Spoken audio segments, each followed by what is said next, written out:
Director Altman, Here. Director Short, I'm here. Director Borges, I'm here. Chairman Isaiah Wright. Here. All righty, and the Pledge of Allegiance. Can everybody begin?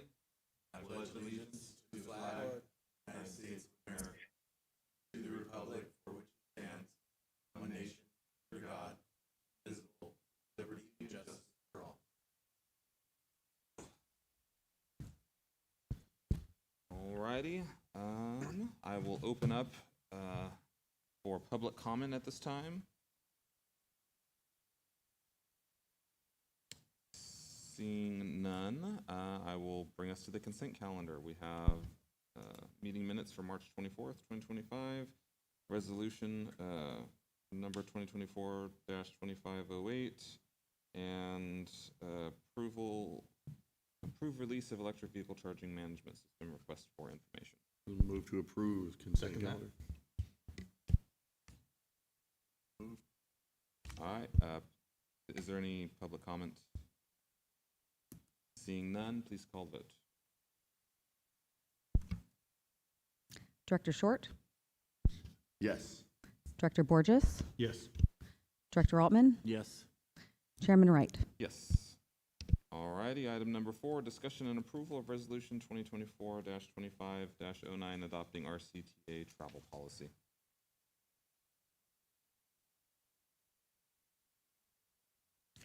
Okay, thank you, Mr. Chair. This item is it's the first time we've had a travel policy.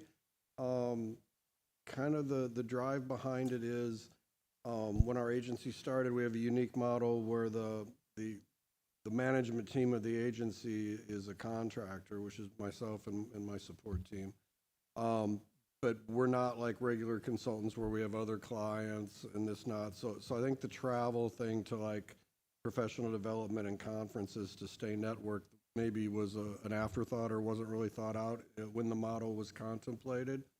So what's before you here is a travel policy for both contract staff and for board of directors that would allow us to do some travel to transit conferences in order to represent the agency and learn and stay up to date with everything.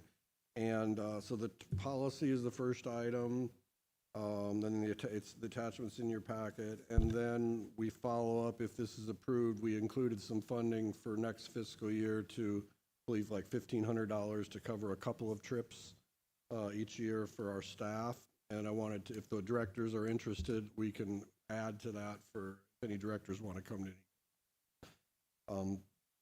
Examples of the events we'll be using this for to help cover some of our my team's staff costs would be like the upcoming Far North Transit Symposium in July in Eureka, and then probably the spring conference for CALAC, which is in Temecula, I think, down by Lake Elsinore. So a couple conferences a year to keep up with what's going on in the industry in our state. And then this is the framework for how the approval and reimbursement process would work. Board, any questions?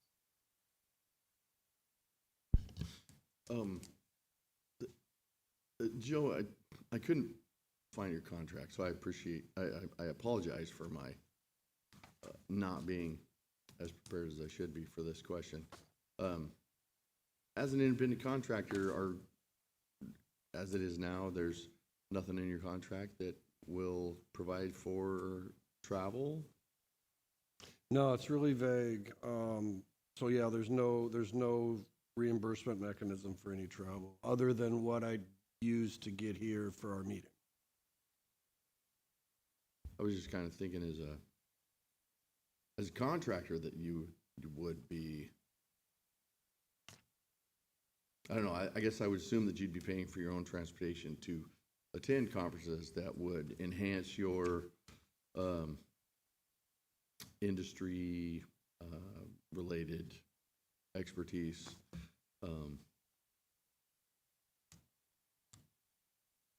So it just, I guess it just kind of hit me funny that a travel policy came to the board to reimburse. Well, there is verbiage in there for the board and for staff. But as an independent contractor, I thought that it was kind of an odd thought that I always thought if I was going to be an independent contractor that I would be in a position to keep up with my own leadership enhancement or, you know, industry-related edification. But I don't know how the rest of the board feels, and if we do go ahead with the travel policy, I do have some more input about specifics in the policy, but I don't know how you feel about that, Joe. I mean, don't get me wrong, I really appreciate the job you do for us. I think you do a great job. But that's it. As a, you know, as an independent contractor, I would have thought that would kind of been included with your contract, and maybe others feel differently. I don't know, but that was just the contract or the comment I had in regard to that.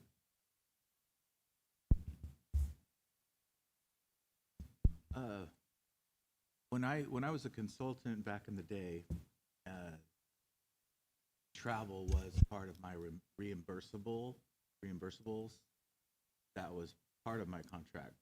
So that was something negotiated when I was brought on board. And I was very thankful for that because I had to travel a lot to go to each cell tower in the valley. So I was thankful that, you know, I'd have $2,200 every month reimbursed to me for my hotels and being out of town away from the family and mileage equal to AT&T employees if they were asked to travel. So what they tried to do is they tried to make everything equal with what the employees get, the contractors got, or consultants, you know, however you want to, whatever you wanted to call me. I was a contractor consultant. So, but yeah, it was that was part of the deal.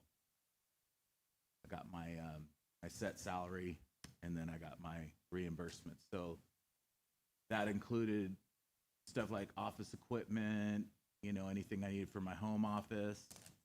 But you know, once I started doing that for a year and a half, you know, you realize that all that stuff that the employer participation on your check, you got to pay all that, you know. So where, you know, you might be provided a nice medical plan if you're working directly for the employer, you know, the employer's paying like $1,200-1,300 their share of your health plan. I had to pay all that for my whole family. That was expensive.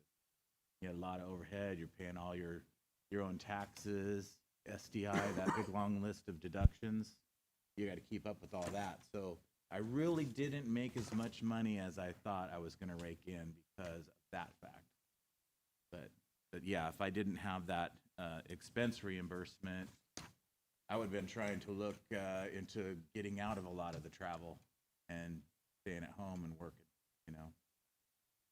2 cents. So this has never been included in, great. And then, like, what's the reason it's never been a part, and for how long has it never been a part? And what's happened in the past? You just have been avoiding going to these things, or how does that work? Good question. So from what I can tell, it's never been included in the 20 years of the agency. I've only been here for 9.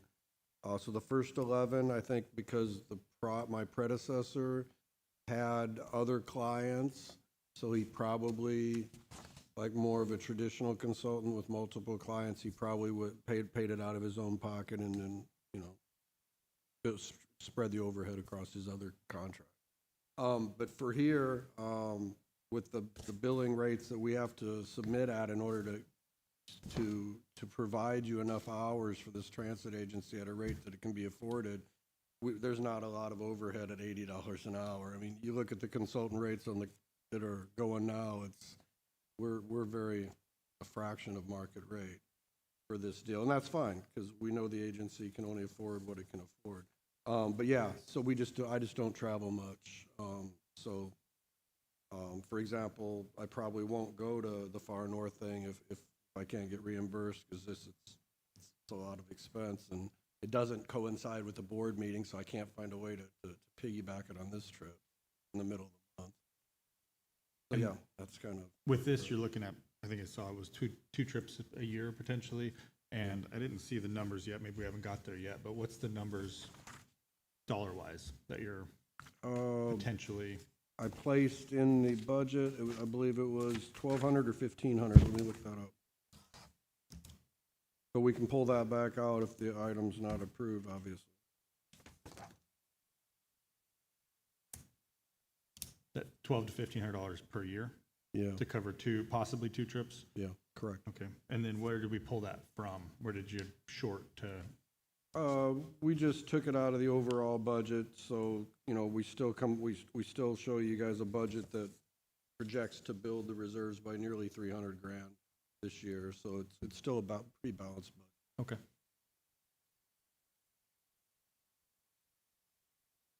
Okay. Joe, you just mentioned something that may make all this a moot point, and that's your hourly rate. Right.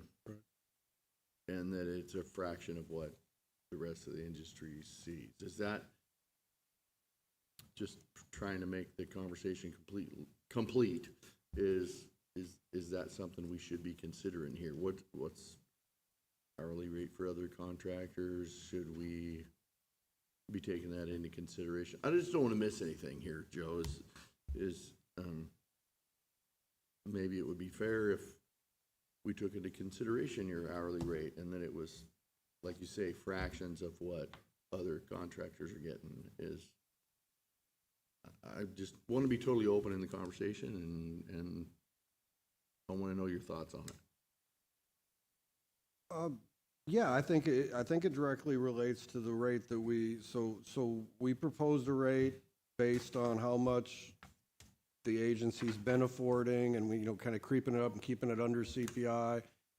So with the amount of hours it's proven to do a good job for this agency, that's like the constant. So you divide the number, and the rate can't be too much higher than about $80 an hour. So that's what I'm billing, because we need, like, you know, so many thousands of hours in order to do job well, which we've kind of established after 9 years. We know how much it takes. So to keep around 100,000 for the agency's line for transit management, it's got to be a low number. But yeah, I mean, consultants are bidding projects at $200-300 an hour, you know, and we're sitting down there at, you know, way under 100. So there's not much room to pay for travel out of that. So if you contracted for more, if I'm not mistaken, is it TDA funding that we? Yeah, that's our main source, our That's biggest. your main source is, so would TDA not consider a higher contract rate then? No, I think they would. No, we were just doing it out of history, and right now, you know, the budget's pretty tight and pretty balanced, but if that line increased by 50,000 or whatever, we'd have to cut service or do something to offset that lost money. So it just seems to fit. That's the value of this contract's kind of always been around where it's at now. It's crept up a little. So after 9 years, it's pretty much stayed consistent? Yeah, we've crept up a little. And the fact that we're able to, over the 9 years, we added the marketing and advertising with a separate line item. So that's a way to help it creep up a little, get more work done, and it's not all billed to the management line item that way. And the new the capital projects, I charge my time for them. That's a few hours a week. And then same with the short-range plan. So there's ways we're trying to stretch the dollar and do more work without hitting the main budget line item. But there's only so much. And those projects will eventually end, and then there may not be anything to charge to.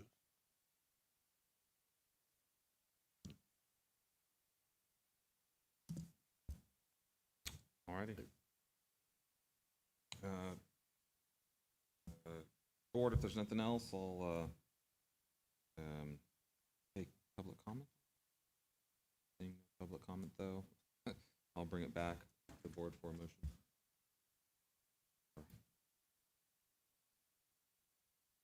I'll move to approve item 4. I'm okay with it. Second. All right, please pull the vote. Director Short.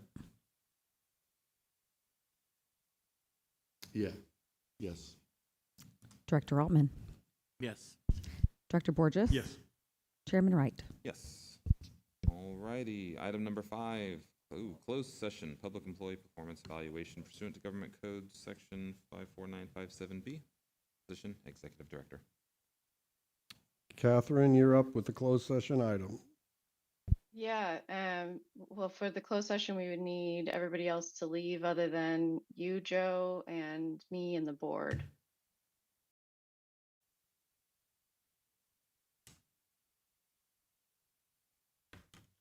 We need more I can we see. need more practice with those, Catherine. You can tell we don't do them very often. All righty. As we come back to open session, did we have anything to report out of closed session? We do not. Very good. Thank you very much. All righty. Item number 6, review and accept fiscal year 23-24 RCTA financial audit from O'Connor's CPAs. I don't have a whole lot to add on this. The audit came with no findings. It was a good audit, but it was late. So Tamara and I have met, because this is becoming an issue with this auditor. We have a corrective action plan we're going to implement to try to get them on time next year. Seeing no findings, I move to approve. I second that. We do Say again? we did not. Public comment. Usually Oh, on every yeah, item. yeah. but- I'm just double check. It's been a long day, y'all. Public comment. Seeing none, please poll the vote. Director Borges. I wish I could. Yes. Director Altman. Yes. Director Short. Yes. Chairman Wright. Yes. All righty. Item number 7, approve award of agreement to Doken Engineering for design services for plan specifications and estimates for the Williams Drive charging station project. I will move to approve that item. And I will second that item. All right. Any public comment? Seeing none, please poll the vote.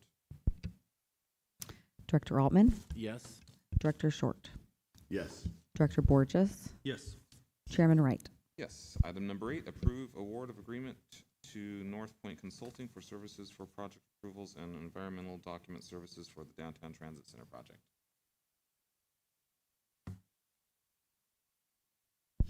I'll move to approve that as well. Yeah, no. Nothing. I'll second that. Any Thanks, Ray. Any public comment? Seeing none, please poll the vote. Director Short. Yes. Director Borges. Yes. Director Altman. Yes. Chairman Wright. Yes.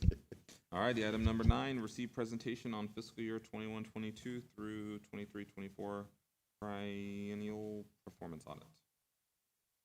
Okay, for this item, we need to bring somebody in that I haven't seen yet. Yeah, we have a consultant. The triennial performance audit's an audit that's held every 3 years. It's similar but different than the audit we just approved, which is the annual financials. The performance audit looks more at like transit stats and takes more of like a transit eye at things, not just, or beyond just dollars and cents. Our consultant got a, Yeah.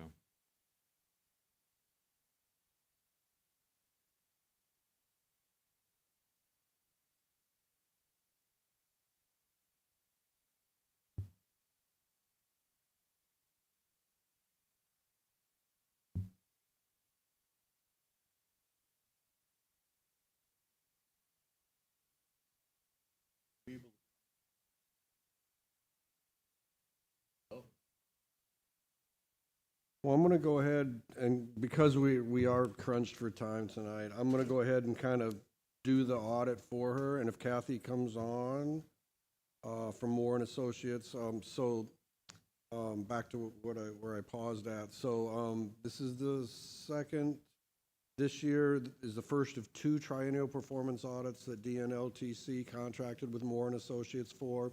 We'll do another one in 3 years. This one is for the period 21-22 through 23-24. Was not exactly glory days for our transit agency or any other transit agencies in this country. So they did data collection, site visit. This year, the site visit and functional reserve element of the process was done remotely via Zoom. They look at our compliance for fare box recovery and at all our, everything that we do as a transit agency to make sure that we're running properly.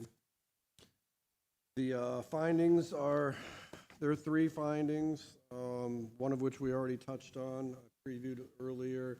The audits, our fiscal audit's been coming in later and later each fiscal year to the point where it's becoming an issue. So one of the findings is that our state controller report was submitted 2 years ago, just after the deadline, which is not good. We weren't punished, no sanctions were taken by the state, but it could be. So it's not something we want to repeat. Finding number 2 was the fiscal audit last year, so a year ago this time, was completed after March 31st of 2024, which is too late. And then the same thing happened this year. So we just got the audit recently, a couple months ago, it was after March 31st. So those 2 findings are about audit timeliness. And then the third finding was an issue with TransDev on their using the TDA definition of full-time equivalent for employee counts. And we weren't able to produce a policy that showed that when they asked for it, so we got to find it. Couple functional findings, which I guess are more like non-regulatory, but like just like how we do business. A prior recommendation from 3 years ago in the last triennial audit was that we include that we work with the county auditor's office to see if we can include the capital cost of contracting, which would then reduce our operating costs and help our stats a little bit. And we did not get a chance to implement that. So that's a good finding. I'll take it up with finance soon and see if they can help us out a little bit. And then they dinged us for not having official performance metrics for our CTSA program. So that's a legitimate finding. We do not have official metrics for that yet. So those are the TPA audit findings, and I'll take any questions you might have. This is an item, the first of 2, that we're going to bring back to you next month, or not next month, but in 2 months when we have more time, because we all knew tonight's meeting was going to be jammed. So we're going to bring this back, so the full report will be in the next packet, and we can talk about it some more. But we wanted to preview it because it's time. But we left it on the agenda, and I thought Kathy would be joining us. Board, any questions? Just at the recommendation of working with the fiscal auditor, has that been addressed? Why is it late on that? I'm assuming that's with our fiscal auditor, correct, for the county? No, that's our, so we hire our own fiscal auditor so that that's comes not- in and does it, so that's on us. Yeah, it's not the county's fault. Yep, that's, so our current contracts with, it used to be RJ Ricciardi, but now it's, Oh, these are the same, okay. Sorry. yeah, it's, anyway, so they've delivered the audit to us late 2 years in a row. Gotcha. That's where it got dinged.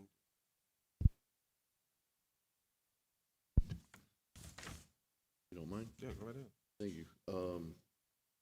Joe, here in functional finding number 1, the recommendation is work with county auditor to determine if RCTA should capitalize the cost of contracting. What does that mean? I don't know. That's a great question. Here's what I think it means. Yeah, no, that's a winning question. I took that one right down the middle for a called strike 3. I believe it's some element of the costs of managing our operating contract and could be then considered a capital cost, which then would be pulled out of our operating stats. It would lower the operating, which would improve our statistics. Because all of our operating stats are basically based on how much it costs to deliver our service and how many people consume the service. So if we can lower the operating cost even slightly, I guess it would help our stats. I don't know what the magnitude of it could possibly be. We could be talking a few thousand. I'm not sure, maybe more. But yeah, we can check into it. It came up in the during the COVID as a possibility, and we just never got around to pursuing it with the county auditor office. Okay, I guess we'll see what it is later on.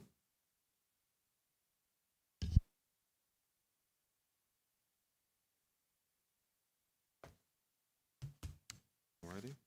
No action needed for that, right? Nope, Come no back in action 2 needed. months. Okay. Alrighty, item number 10, receive presentation on short-range transit plan, tech memo number 2 analysis. Wonderful. Same thing on this one, the second of the two in a row where we're going to preview it real quick, give you a little presentation so that the project can keep moving, but then it'll come back on our agenda in August and we'll dive deeper into it. So this is the alternatives analysis. It's like the guts of the short-range transit plan. We have LSC consultants on board helping us with the plan. It's funded by a Caltrans Sustainable Communities grant. So we're a good year into it now with probably a little less than a year to go. So we're past the halfway mark. They've looked at our financial picture, looked at our service, existing conditions of everything we provide, and then now got to the point where they're evaluating some possible changes and what that would look like. Oops. So they start by looking at the existing conditions. You'll find, like on your second slide in this particular items packet, what's really jumps out is that our ridership really tanked during the pandemic, as one would expect.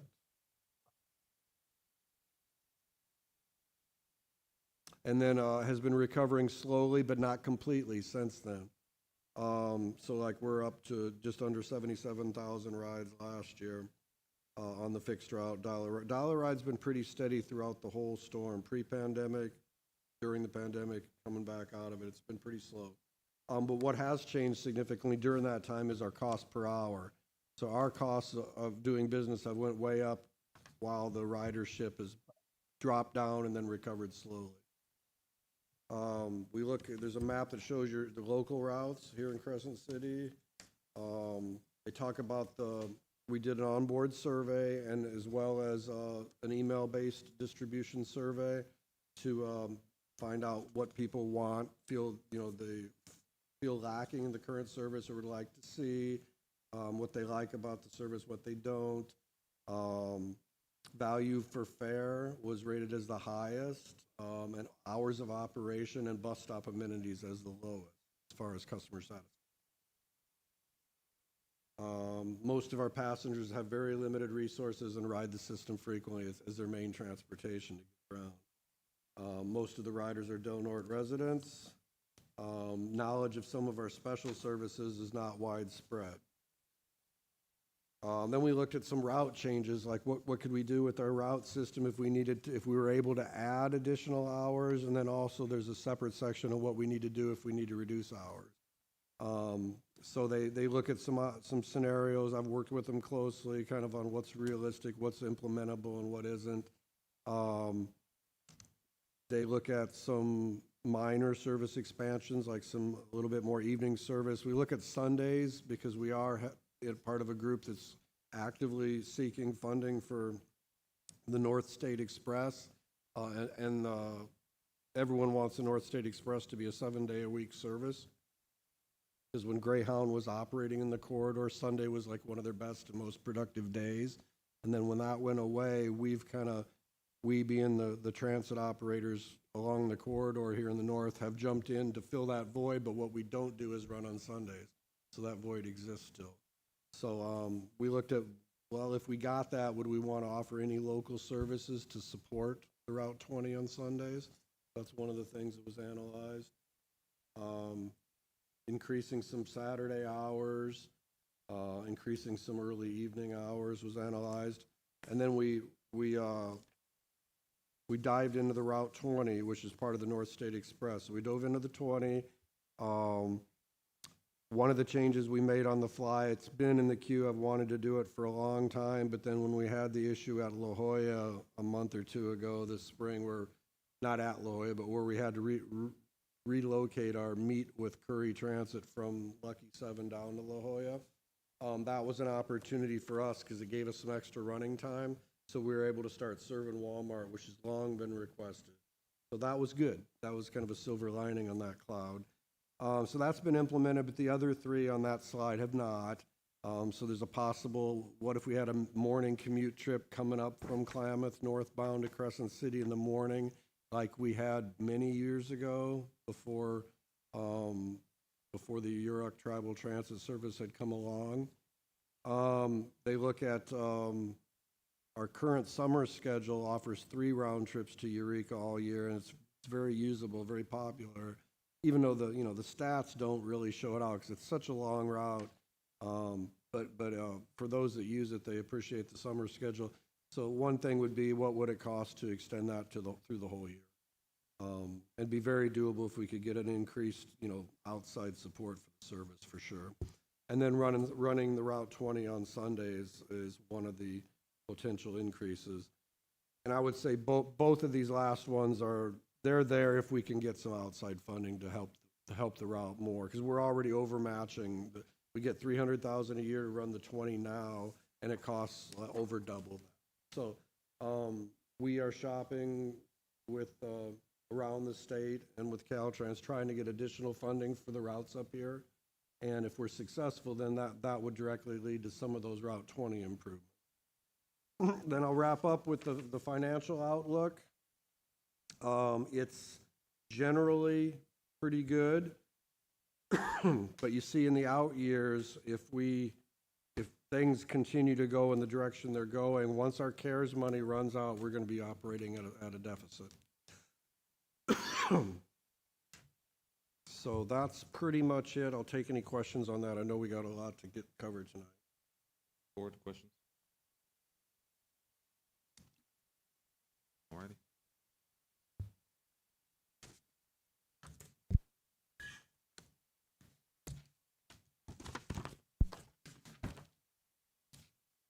And that item's an information only one that we'll bring back again next month for deeper analysis. Alrighty, item number 11. 11, adopt resolution 2024-2510, approving fiscal year 25-26 RCTA budget. I will move to approve. Second. Alrighty, any public comments? Seeing none, please pull the vote. Director Short, Yes. Director Altman, Yes. Director Borges, Yes. Chairman Wright. Yes. Alrighty, item number 12, adopt resolution 2024-25-11, authorizing filing of fiscal year 25-26 Transportation Development Act claim.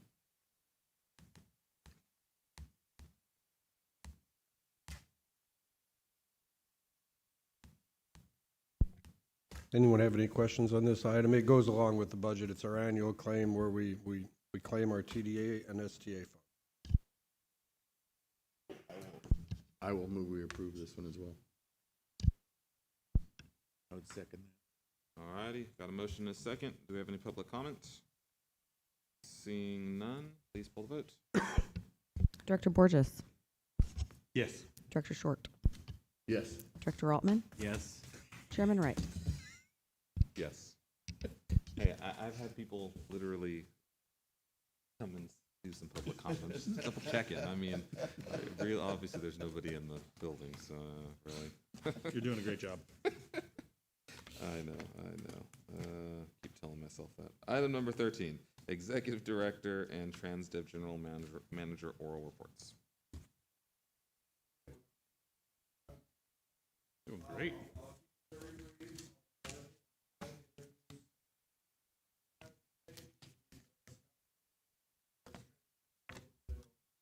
Oh.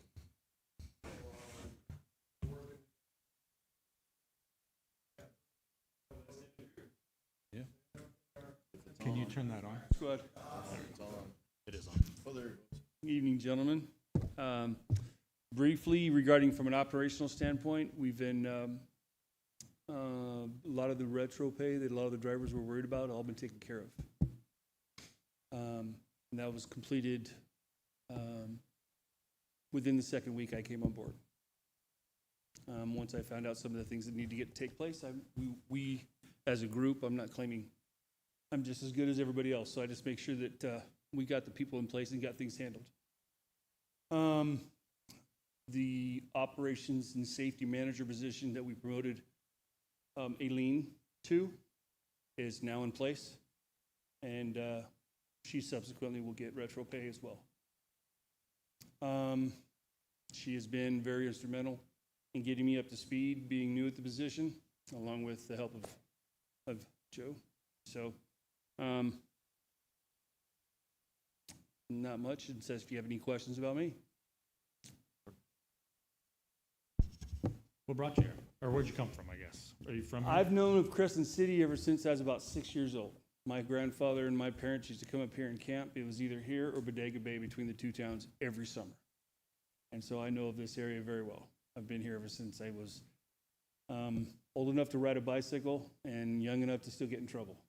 And not get in serious trouble where I could still sit down. Well, good. Well, welcome. Thank you. Born and raised in California, and in a small town, Manteca. As you can see, I wasn't necessarily a baseball player. I played football a number of years, and had a little stint with the Rams. And where I tell everybody, I used my body to educate my mind. That's how I got to where I was. I needed to. So I've been very fortunate. I have a lot of people that I've leaned on to get to where I need to, and they've really helped me a lot.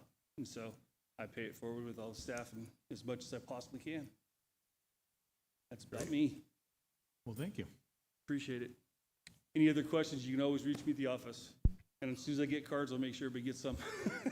Great. Thanks, Scott. One thing I wanted to mention in my half of this item, and then we'll be done.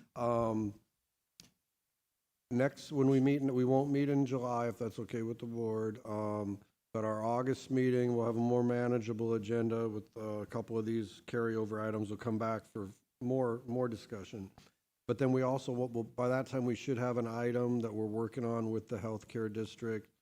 We want to promote local medical trips for folks, and the feeling is that maybe for some folks, the cost of general public, if they haven't went through the ADA process, might be a bit of a barrier. So the healthcare district has come forward with some money and an idea of providing a lower fare for medical trips. So if either end of the trip is a medical facility, it would qualify for the fare that'd be less than GP, but probably more than ADA. And if they're already ADA, it'd be even less than normal. So it'd be like a discount to encourage. So it's a dial-a-ride program. So I have my own fears about it getting out of control, but it does seem like a pretty cool project. So we've been working on it on the side. If we had a lighter agenda, we probably would have brought an informational item tonight, but obviously there was plenty to get through. So next meeting, we'll talk more about that, but I wanted to kind of preview it in case you hear anything around the community. We're talking with, it's in the planning stages, but it could come to fruition as soon as this fall if we want to. Alrighty. Board, anything else before I adjourn us?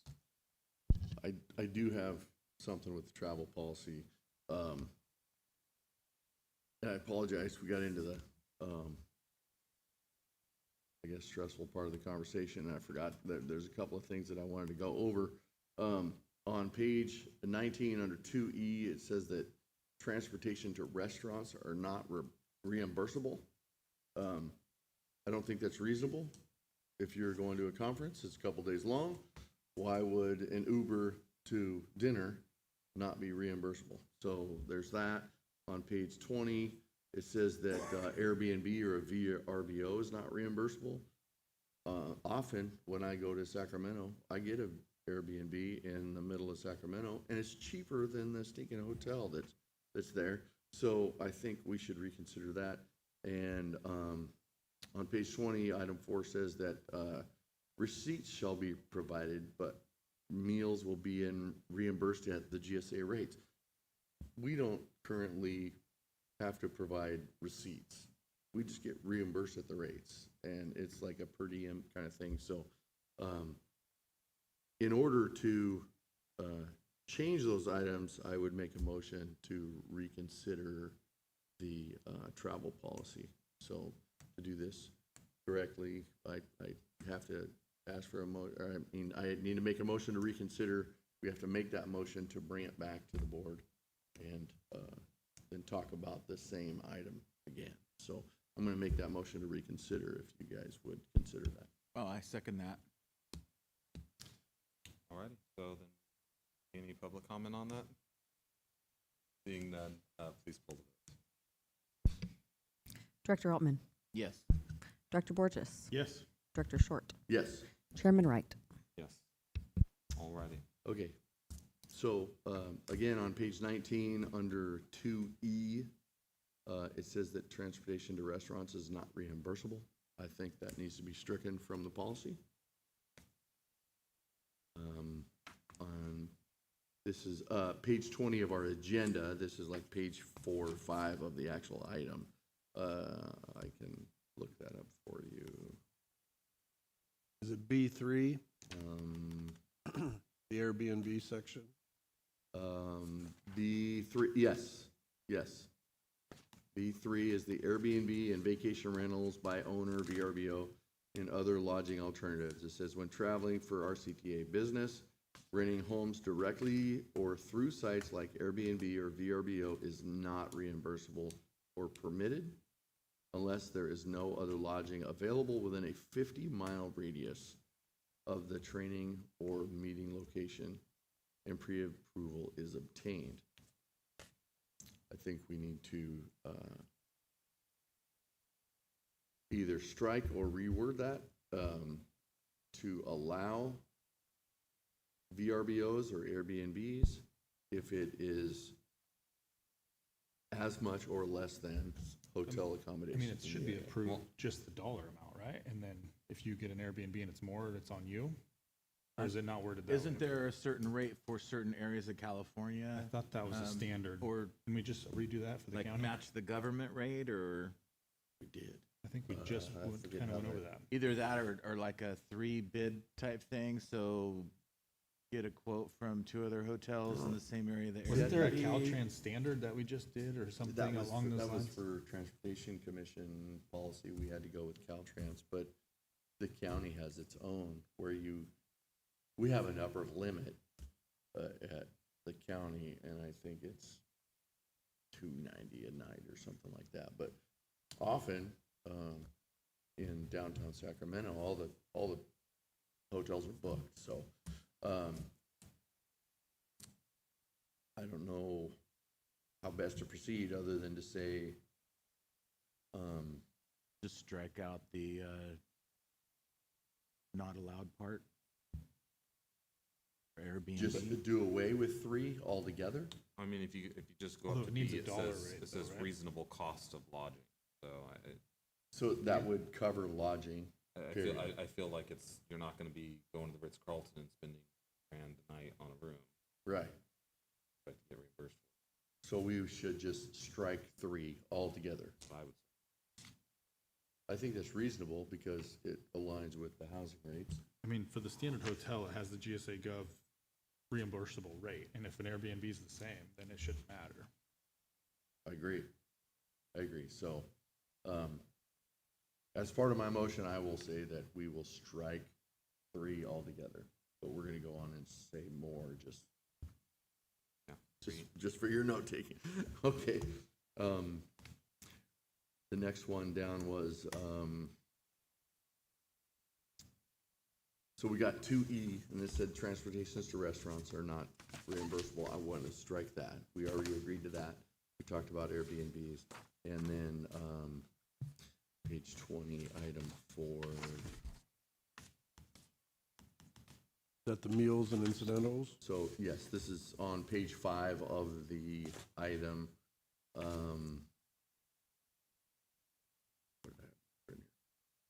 It says that receipts shall be provided.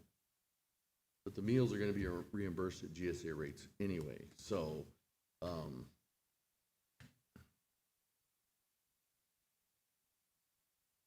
where, I'm trying to find the place where it says It's, receipts have to be, yeah, it's towards the bottom, and employees must submit receipts for meals and incidentals.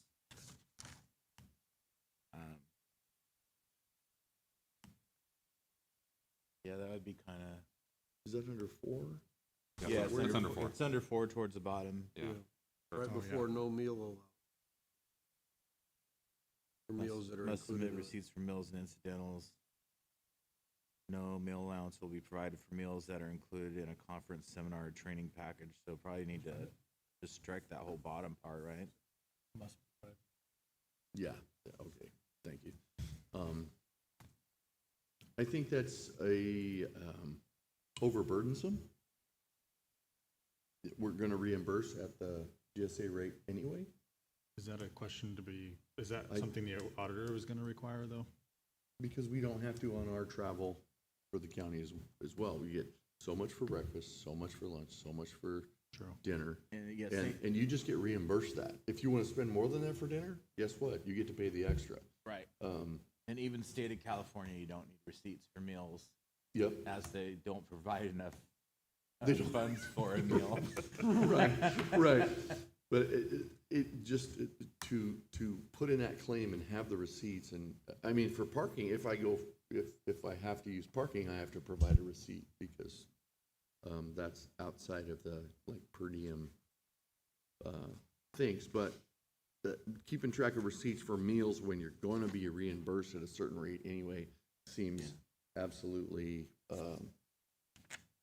It is recommended, Joe, that you do keep your own receipt records for tax purposes in case you have a personal audit. Oh, this is coming from the accounting guy. That was solid, yeah. Alright. Yep, that was good. No, I'm sorry, Ray. I was just giving you a No, hard that's time. accurate. But as far as our policy goes, I think it's superfluous for us to have two different things, to reimburse them at a set rate and then to also have them provide receipts. What for? Oh, yeah, I agree. So I would like to strike that the board members, the executive director, and employees must submit receipts for meals and incidentals. So with that, I'd like to make a motion that we accept the travel policy with those mentioned corrections or modifications. And I would like to second the corrections to the travel policy. All right, Alicia, any, you got all that? Yeah, awesome. any public comment to our amended, motion? Not amended. All right, seeing none, please pull the vote. Director Borges, Yes. Director Altman, Yes. Director Short, Yes. Chairman Wright. Yes. All righty, if there's nothing else, board, that brings us into everything. Our next meeting is here at the Flynn Center, Monday, August 25th at 5:30. Thank you. Sorry for the extra comment. It's all good.